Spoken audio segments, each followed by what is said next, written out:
Hari Raya Idul Fitri tahun 1830 disambut kepedihan di tanah Jawa. Hari sakral yang semestinya menjadi momen untuk saling memaafkan, justru dimanfaatkan penjajah Belanda untuk menjebak, mengkhianati sekaligus menangkap Pangeran Diponegoro. Pangeran yang sudah dianggap ratu adil yang akan mengenyahkan penjajahan Belanda. Itulah lebaran tergelap dan menyedihkan dalam perjalanan perjuangan bangsa Indonesia, sekaligus akhir Perang Jawa yang nyaris mengusir Belanda dan membawa kemenangan pribumi.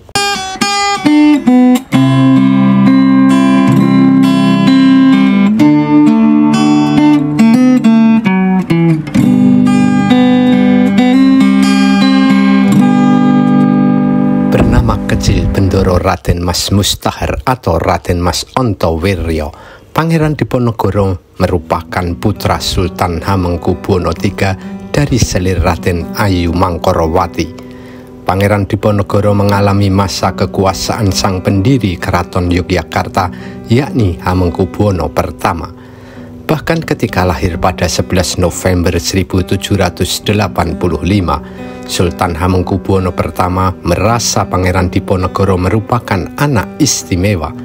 Sebab itu, sejak kecil Pangeran Diponegoro banyak diasuh permaisuri Sultan Hamengkubuwono I, yakni Gusti Kanjeng Ratu Ageng Tegalrejo yang sekaligus nenek buyutnya. Hamengkubuwono I wafat pada tahun 1792 dan tahta dilanjutkan putranya Gusti Raden Mas Sundoro sebagai Hamengkubuwono II. Ia tak lain adalah kakek Pangeran Diponegoro. Di masa kekuasaan kakeknya ini, pergolakan dan perubahan politik begitu ekstrim di Keraton Yogyakarta. Hamengkubuwono II termasuk Raja Yogyakarta yang anti penjajah, dan sikap itu ikut membangun kesadaran dan mempengaruhi Pangeran Diponegoro. Hamengkubuwono II tak gentar melawan kolonial Belanda di bawah Herman Willem Daendels dan kolonial Inggris di bawah Thomas Stamford Raffles. Bahkan Hamengkubuwono II berani melawan Inggris dalam perang terbuka yang terkenal dengan Geger Sepehi tahun 1812. Pangeran Diponegoro melihat Hamengkubuwono II digulingkan 2 kali dari tahtanya oleh Daendels, kemudian oleh Raffles.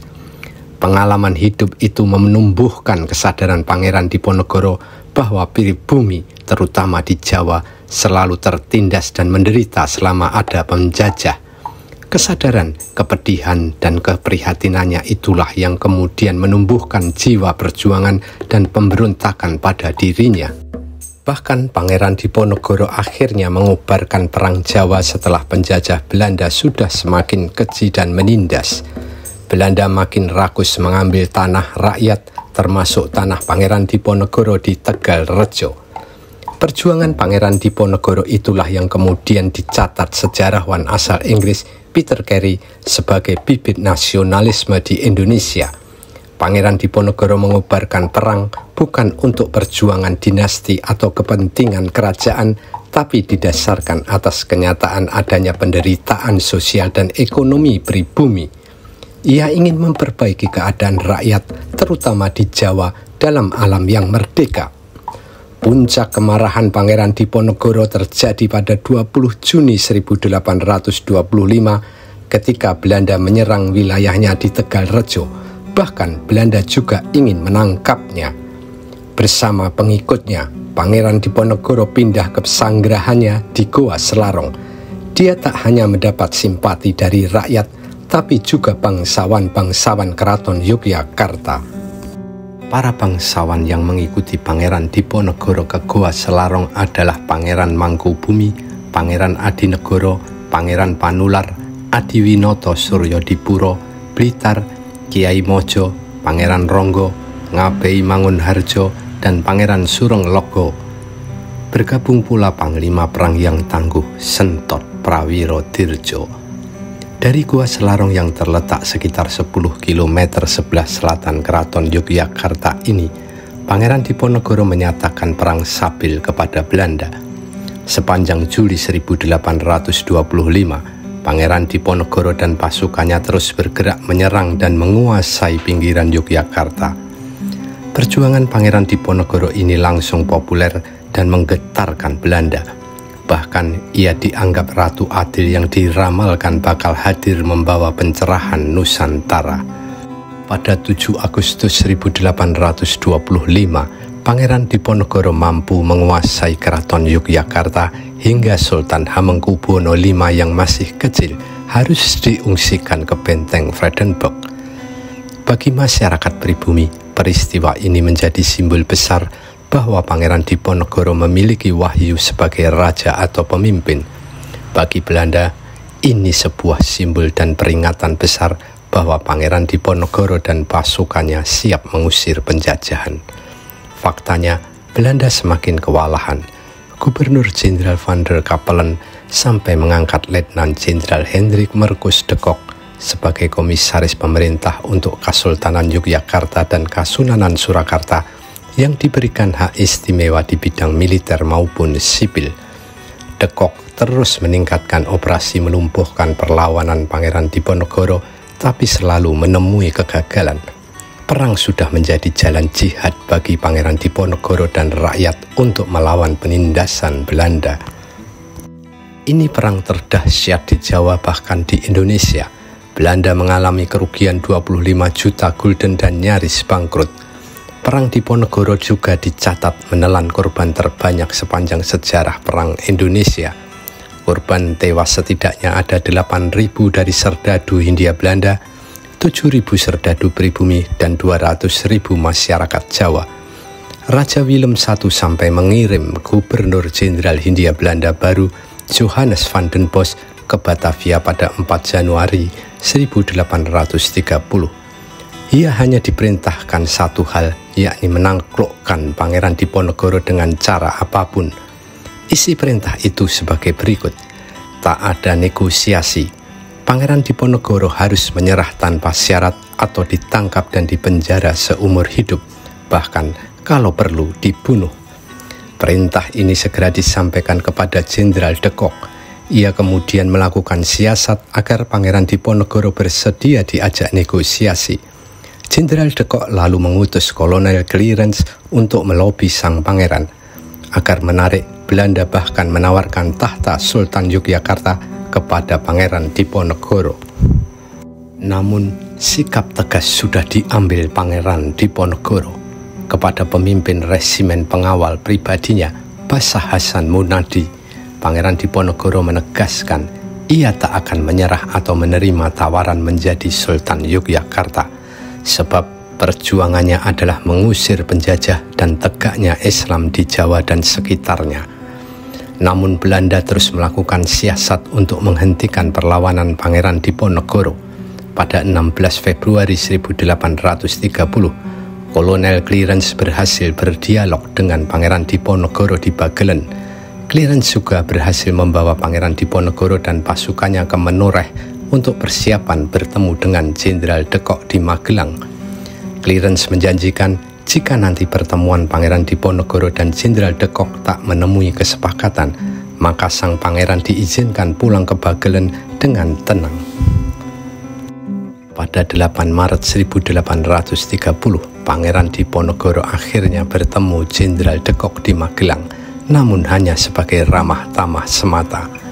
Pangeran Diponegoro menegaskan tak ada negosiasi sampai bulan puasa berakhir pada 27 Maret 1830. Namun tanpa disadari, ternyata Jenderal de Kock menyelundupkan mata-mata bernama Tumenggung Mangunkusumo ke rombongan Pangeran Diponegoro. Informasi yang didapat adalah Pangeran Diponegoro tak akan mau menyerah tanpa syarat. Ia tetap menginginkan menjadi pemimpin atas seluruh tanah Jawa. Lalu diaturlah pertemuan berikutnya di Magelang pada 28 Maret 1830 bertepatan dengan hari Lebaran. Temanya silaturahmi yang tentu tak akan membuat Pangeran Diponegoro curiga. Diam-diam Jenderal de Kock memberi perintah rahasia kepada Letkol Louis du Perron dan Mayor Ave. Kedua perwira itu diperintahkan mempersiapkan dan mengerahkan kekuatan militer saat pertemuan silaturahim antara Jenderal de Kock dan Pangeran Diponegoro di Magelang. Tanpa disadari Pangeran Diponegoro, silaturahim lebaran pada 28 Maret 1830 di Magelang itu hanya siasat Jenderal de Kock. Sebelumnya, pasukan Hindia Belanda yang sudah disiapkan melucuti 800 lebih pasukan Diponegoro, sehingga mereka tak bisa melakukan perlawanan ketika Jenderal de Kock kemudian memanfaatkan silaturahim lebaran itu sebagai penangkapan Pangeran Diponegoro. Pangeran Diponegoro amat marah dan merasa ditikam dari belakang.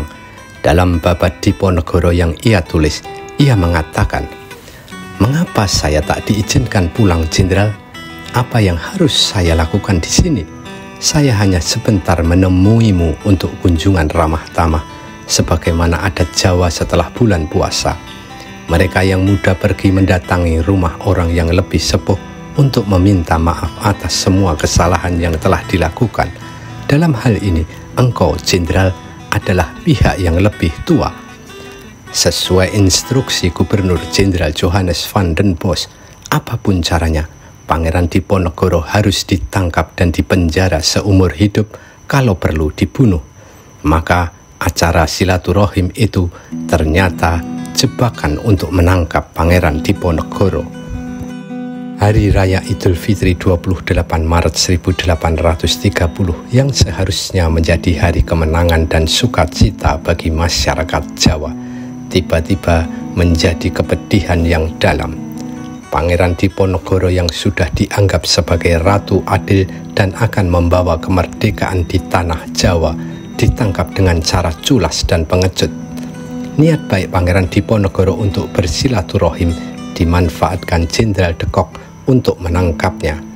Setelah ditangkap, Pangeran Diponegoro ditahan di Ungaran, tapi pada 5 April 1830 ia dan istrinya serta beberapa pengikut dibawa ke Batavia menggunakan kapal Pollux. Peristiwa ini menandai berakhirnya Perang Jawa yang nyaris menghancurkan keberadaan penjajah Belanda di Indonesia. Pada 30 April 1830, Pangeran Diponegoro diasingkan ke Manado bersama istrinya, diikuti Tumenggung Diposeno dan istrinya, serta para pengikut lainnya seperti Merto Leksono, Banteng Wereng, dan Nyai Sutoruno. Pada tahun 1834, Pangeran Diponegoro dipindahkan ke Benteng Rotterdam di Makassar hingga wafat pada 8 Januari 1855.